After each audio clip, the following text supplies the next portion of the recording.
करीब 1500 साल पहले भारत में थी एक ऐसी यूनिवर्सिटी जो आज दुनिया की सबसे पुरानी यूनिवर्सिटीज में से एक है, नालंदा।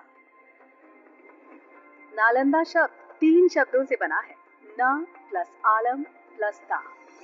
इसका मतलब है एक ऐसा उपहार जिसकी कोई सीमा ना हो। वाकई जैसा नाम वैसा काम। इस यूनिवर्सिटी में ज्ञान का भंडार था। यहाँ सिर्फ धार्मिक ग्रंथ ही नहीं बल्कि लिटरेचर, थियोलॉजी, लॉजिक, मेडिसिन और फिलॉसफी जैसे कई सब्जेक्ट्स पढ़ाए जाते थे। और तो और हर सब्जेक्ट का भरपूर ज्ञान देने के लिए बनाई गई थी 9 मंजिला लाइब्रेरी, जिसमें लाख 2 लाख नहीं 90 लाख से भी ज्यादा बुक्स और मैन्युस्क्रिप्ट्स थी। ये यूनिवर्सिटी 700 साल तक दुनिया को सीख देती रही, लेकिन नालंदा ने कई बार हमलों की मार को भी झेला।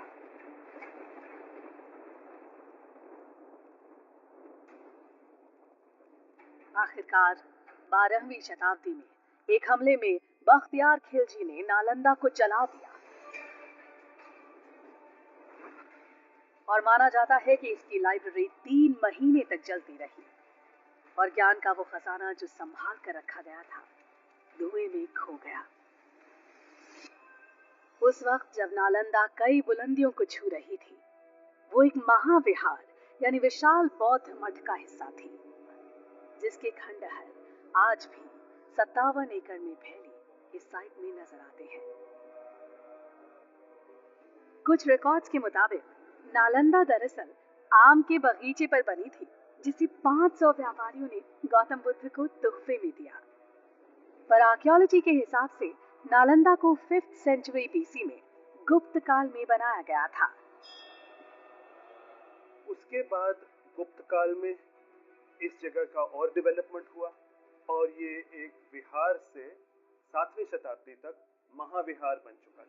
अलग अलग दौर में यहाँ कई महान टीचर्स ने पढ़ाया, जैसे नागार्जुना, बुद्धपालिता, शांत रक्षिता और आर्यदेव।